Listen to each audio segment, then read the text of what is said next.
Hello বন্ধুরা, আমি Sudip reaction চ্যানেলে সবাইকে স্বাগত। আজকে আমি কথা বলবো দেবদার 50তম সিনেমা নিয়ে। ইয়েস, দেব 50 আসছে খুব শীঘ্রই। তার আগে বলে রাখি, হ্যাপি বার্থডে আমাদের মেগাস্টার দেবদা।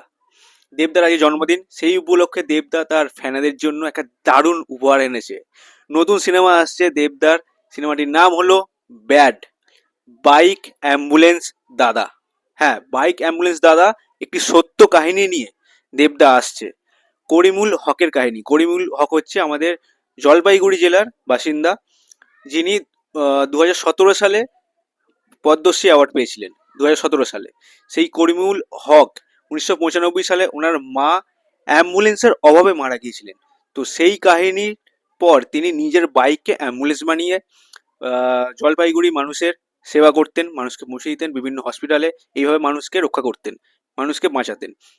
তো সেই সত্য কাহিনী নিয়ে এবার দেবদা নিজের 50তম সিনেমা নিয়ে আসছে, ব্যাড, বাইক অ্যাম্বুলেন্স দাদা।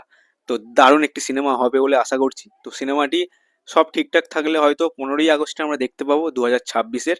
তো এরকমই শোনা যাচ্ছে। এবং এমনকি সিনেমাটি দেব এন্টারটেনমেন্ট ভেঞ্চার ও নন্দী মুভিসের যৌথ প্রযোজনায় আসছে, এটুকু শোনা যাচ্ছে। তো দারুণ একটা ব্যাপার, দেবদা কিন্তু দারুণ একটা গিফট দিয়েছে ভক্তদের জন্য, এমন আমাদের জন্য, সবার জন্য। তো দারুণ বিষয় হতে চলেছে। তো এই ছিল আজকের আপডেট। এই ধরনের ভিডিও দেখতে গেলে চ্যানেলটি সাবস্ক্রাইব করে আমার পাশে থাকুন। পরবর্তী ভিডিও নিয়ে আমি আসবো খুব শীঘ্রই। ভালো থাকবেন ও সুস্থ থাকবেন। টাটা।